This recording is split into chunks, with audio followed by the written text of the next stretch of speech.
apakah mundur Pak Erlangga ini sudah mungkin dibicarakan dengan Bapak itu Pak? Urusan Pak Erlangga itu urusan internal partai. Di partai itu ada proses, ada mekanisme. Silahkan ditanyakan kepada Golkar, kepada Pak Erlangga. Ini di sini juga ada Golkar, Pak Dito, tanyakan. Jangan saya mencampuri internal partai. Enggak bisa. Penilaian orang ketika mengaitkan Bapak misalnya mendesak Pak Erlangga untuk keluar, ada cawe-cawe itu Bapak bantah ya Pak ya? Bapak seperti apa? Tidak ada. Pak Erlangga tetap memutuskan untuk mundur dengan hal itu. Berarti kan artinya ada yang memaksa beliau untuk mundur atau bagaimana? Nah itu saya juga belum tahu siapa yang memaksa beliau. Kalaupun itu keinginan beliau pribadi, saya juga ragu kalau ditanya.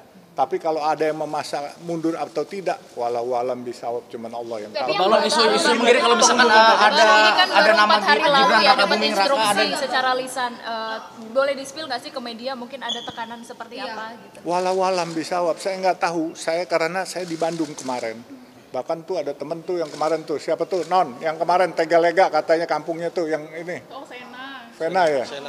Sena tuh. Benar kan saya mau bilang ke Tegalega kan kemarin Minggu. Saya di Tegalega waktu hari Jumat ketemu. Dan kebenaran, itu hari Kamis bukan Jumat. Kita ketemu Kamis. Saya juga ketemu guru saya, yaitu Ketua Umum PBNU Gus Yahya. Saya dimarahin, kamu bikin yang enggak aja, bikin masjid banyak-banyak katanya. Jangan banyak-banyak, ntar nggak dipakai umat, sayang katanya. Kamu harus bikin sesuatu. Apa itu? Bikin duit banyak-banyak buat sejahterain umat, kata Gus Yahya. Pak, tapi kan Bapak mengatakan kalau Pak Erlangga itu dizolimi dari luar atau gimana Pak? Boleh ke kanan. Masalah dizolimin dari luar apa dalam, saya juga nggak tahu. Ya kan? Sejauh ini nggak ada yang pernah kedengeran siapa? Oh, dengar banyak. I know too much, but I don't want to talk too much. Oke? Lalu ada isu kalau misalkan yang salah satu yang ingin dicalonkan jadi pengganti Pak Erlangga itu ada nama Gibran, ada nama Bahlil. Nah, di akhir-akhir Bapak Alun di dalam mendengar nama-nama itu. Iya, Pak. Saya baru dengar dari meme-meme yang kalian kirim kemarin ini. Iya kan, siapapun putra-putri bangsa yang terbaik, ya silakan memimpin Golkar.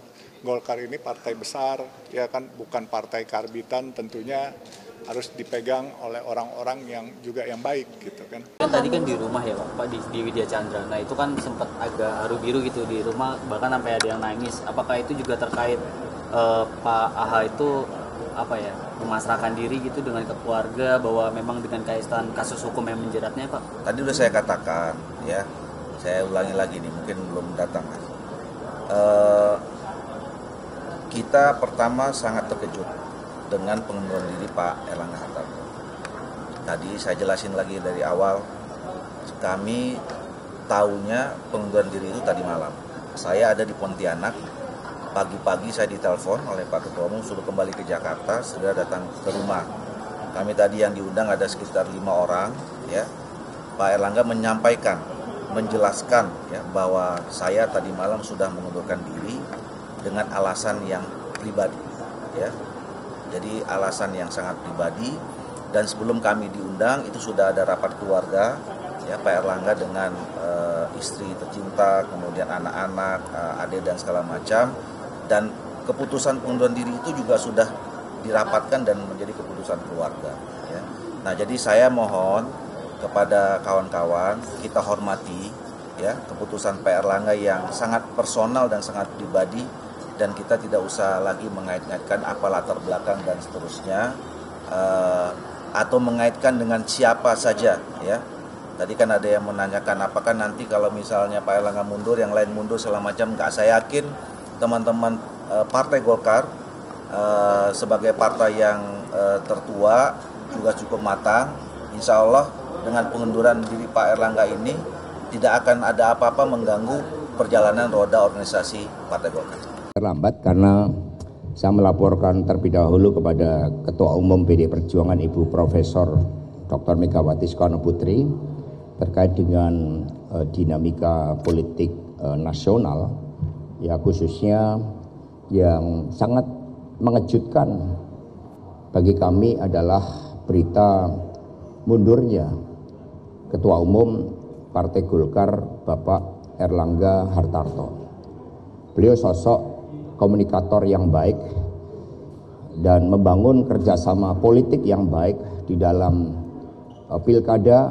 Kami banyak bekerja sama dengan Partai Golkar, selain dengan partai yang lain seperti Gerindra, PKB, P3, Perindo, Hanura, dan juga Partai Amanat Nasional. Nah, sehingga hal tersebut sangat mengejutkan karena ini dalam rangka pilkada serentak dan muncul kejadian politik yang dalam kategori kami suatu hal yang luar biasa yang menyentuh aspek kedaulatan partai. Nah, karena itulah kami ikut prihatin dalam situasi seperti itu, dan kemudian tentu saja ini tantangan bagi kita sebagai bangsa, termasuk bagi partai politik, untuk betul-betul menunjukkan kedaulatannya sebagai partai yang mengemban amanah dari rakyat, dan partai itu selalu memiliki mekanisme yang sudah terlembaga terkait dengan kepemimpinannya.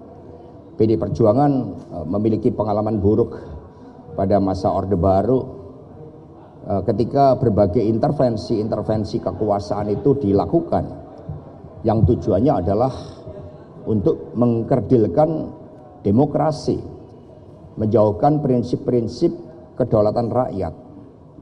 Dan ketika watak kekuasaan sudah berbeda di dalam tujuan membangun demokrasi itu, dalam situasi tantangan yang tidak mudah seperti persoalan global, ketegangan di Timur Tengah, harga-harga pangan yang naik, persoalan perekonomian kita, kemudian persoalan terkait dengan kelas menengah, tidak adanya supremasi hukum, maka kami mengkhawatirkan hal-hal itu akan membawa dampak yang kurang baik, termasuk di dalam perekonomian nasional kita. Sebagai partai politik, PD Perjuangan tidak campur tangan terhadap rumah tangga partai politik lain, tetapi tentu saja terhadap apa yang terjadi itu sangat mengejutkan, dan kami prihatin karena kami juga bisa merasakan suasana kebatinan di balik itu. Itu terima kasih. Jadi saya sudah jawab, saya tidak tahu apakah itu intervensi dari Pak Jokowi atau itu sebenarnya ada orang-orang nakal mengatasnamakan Pak Jokowi, atau memang ada konflik internal karena politik itu kepentingan. Nah, itu semua akan terjawab dari tiga alternatif itu. Akan terjawab nanti sesudah Munaslup atau Munas yang dipercepat yang konon di akhir Agustus. Kita lihat aja perkembangannya. Itu saya tidak akan menjadi itu. Kita kasih penghormatan, penghargaan pada semua kebijakan dan polisi daripada partai-partai yang ada ya, kawan-kawan dari institusi partai. Oke? Makasih. Enggak ada. Saya juga menyimak seperti yang media simak. Jadi seperti yang disampaikan Pak Airlangga aja. Dan itu kan dalam dinamika kepartean hal yang lazim dan rutin. Tapi ini mengganggu pencalonan Kang Emil, karena Pak Yusuf Hamka itu kan mundur pribadi, kan ada ratusan yang sudah diputuskan secara organisasi. Dan kita kan partai besar, tidak tergantung oleh 1-2 individu.